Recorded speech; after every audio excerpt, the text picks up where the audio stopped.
Welcome to Facts TV News, where everything is true. Woman dies after being attacked at her gate in Homestead, Spanish Town. A St. Catherine woman has succumbed to her injuries in hospital after being attacked at her gate in the community of Homestead in Spanish Town.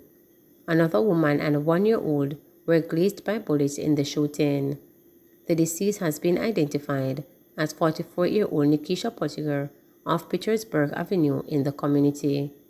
Her partner Donald Walters told reporters that she went to Portmore St. Catherine to visit family members of the men whose body was found in the abandoned car in the community of Portmore Villa. On her return home, she was pounced upon at the gate by 3 gunmen, one of whom opened fire. She was shot several times in the upper body. When I heard the shots, I came out and saw her staggering through the gate, and then she fell. I immediately turned her over and put her in my van and rushed her to the hospital where she died, Williams reported. The distraught man believes his partner's killing is linked to the ongoing gang violence that started in the community over a year ago. Tire repair man killed in Manchester. The Manchester police are probing the circumstances surrounding the death of a tire repair man in the parish. The deceased has been identified as Charlie Taylor, 64, of a Mayday address. Reports are that approximately 6:30 a.m., residents stumbled up on the body and alerted the police. Taylor was found lying face down in a pool of blood in his front yard. There were no visible signs of wounds, according to the police. Construction worker killed in St. Thomas. A construction worker was gunned down on Wednesday afternoon in York, St. Thomas. He is 34-year-old Rupert Miller of a Seaford address in the parish. It is reported that about 2:30 p.m., Miller was among a group of construction workers building a perimeter wall along the York Main Road when men armed with guns came up. The men opened fire, hitting Miller multiple times. He died on the spot. The St. Thomas police are probing the murder. Miller's death has moved the parish murder tally to 17. Queen of Reggae Marcia Griffiths allegedly bilked $5 million by fraudsters in real estate deal. A fraudster who targeted Marcia Griffiths and reportedly billed her of about $5 million in a bogus real estate deal was dragged before the St. Andrew Parish Court on Tuesday, where he was remanded until September 8. The man was subsequently charged with obtaining money by means of false pretense. The accused, who has been identified as Ray Morgan, was recently released from prison after serving nearly 12 years for fraud. Court documents showed that the man was charged last week by Fraud Squad and has been placed behind bars. Fraud Squad detectives say the accused man collected US $30,000 and Jamaica $250,000 from the Electric Boogie singer as payment for a property. He had initially approached Griffiths in June 2021 and offered her a deal, the report said. Under the deal, the accused man said he and his partners could lend Griffiths US $500,000 to purchase a property, but she would have to pay US $30,000 plus $250,000 for fees and stamp duty, according to court documents filed by the police. The fire-burning singer called the police after she discovered that she had been defrauded by the man. Police sources say the man reportedly approached another reggae artist with the same bogus real estate deal after defrauding Griffiths, but Morgan's overtures were reportedly rebuffed. Man shot to death in front of family. A man was shot to death just as he and his family pulled into their garage in Betheltown, Westmoreland Tuesday night. He has been identified as 37-year-old Lytton Keller Hilton. Residents told reporters they heard loud explosions come from the direction of Hilton's home in the Galloway District section of Betheltown. They later found his body under a tree in front of his yard. The tree is across the road from an early childhood institution. The residents stated that it appeared Hilton's killer hid in a corner near his house and waited for him to arrive. The moment he come out of the car in the garage, them start shoot him. Him lady run out of the car upon the veranda, leaving the kids in the car, and go back for them, one resident who did not want to be named told reporters. According to the Jamaica Constabulary Force Corporate Communications Unit, Hilton was shot and killed by unknown assailants. Reports from the Betheltown Police or that about 8:15 p.m., Hilton arrived at home and was about to exit his vehicle when he was later attacked by men armed with firearms. He was shot in the head and upper body. He was taken to hospital where he was pronounced dead. Hilton's cousins, who identified himself as Swanee, said he had been a family man. He's everything good. It's not just like he's a man that go around and give problem. He's a man we check on people. The family is grieving, he said. 4 arrested in St. Elizabeth following armed robbery in Manchester. 4 men were arrested and an illegal firearm seized in Santa Cruz following an armed robbery in Hatfield, Manchester on Wednesday. Head of the St. Elizabeth Police Division, Dwight Powell, said about 2:40 p.m. the men who were all from Spanish Town were traveling in a Nissan AD wagon when it was intercepted. He said the St. Elizabeth police were alerted after the men reportedly held up and robbed people in Hatfield. During a search of the vehicle, an illegal firearm was found. Cellular phones and chainsaws were among the stolen items recovered.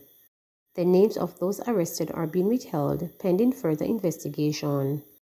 Education Ministry seeking persons for electronic marking of PEP. The Ministry of Education, through its Student Assessment Unit, is seeking suitable qualified individuals to be markers for the first official electronic marking of the PEP exam Grade 5 assessment. Applicants must be trained teachers with at least 3 years work experience, currently teaching preferably at the primary school level, grades 4, 5, and 6, and have a working knowledge of the National Standards Curriculum, NSC. Those who have participated in any of the unit's training workshops will hold a distinct advantage. Successful applicants will be required to have reliable internet connection, have a functioning laptop or desktop computer, use Google Chrome browser throughout the activity, participate in the marking process as part of a team to mark open-end response-type questions in one of the following: language arts, mathematics, social studies, or science, and use the scoring rubric to accurately score students' responses. Interested persons may apply. The deadline for submission of applications is Monday, June 20. For further information or queries, persons can contact the Student Assessment Unit by telephone at 876-948-2752 or by email at classroom.assessment@moey.gov.jm. Local government minister to have consultation with Portmore residents over proposed market site. Local Government and Rural Development Minister Desmond McKenzie has announced plans to meet with residents of Portmore who disagreed with the proposed site for the construction of a market. I intend to meet with them to discuss it and to see how we can solve the issue, but I want to make it abundantly clear that Portmore will have a market once we have agreed on its location, McKenzie stated. Speaking in Clarkstown, Trelawney on Thursday, McKenzie stated that along with members of the municipal corporation, he visited the proposed construction site of the market, following which concerns were raised by some residents. Some residents in that section of Portmore have raised concerns about the market being constructed at the location that I visited. They have written to me raising concerns about it. I want to give the people of Portmore, especially in that section of Portmore, the assurance that we are not going to do anything without consulting and have the buy-in of the people in Portmore, because this is not a government that is going to push things down anybody's throat, McKenzie remarked. Portmore is slated to become the 15th parish in Jamaica. I will be moving shortly to table in Parliament the necessary paper to make this a reality. I have indicated that we will be building a market in Portmore. Justice Minister urges Jamaicans to provide evidence to courts. Minister of Justice Delroy Chalk is once again encouraging Jamaicans to come forward and not only report crimes but provide evidence to the courts. He was speaking at a National Judiciary Education Symposium on Thursday at the Kingston and St. Andrew Parish Court. The minister's comments came days after multiple people were shot and killed in Spanish Town, St. Catherine, as well as the parish's courthouse being set on fire. If you see something happening, you must have the courage to be able not only to give the information, but you must be prepared to provide evidence, because the courts cannot just work on information and intelligence. It courts work with evidence, and we Jamaicans are too afraid, he said in his presentation.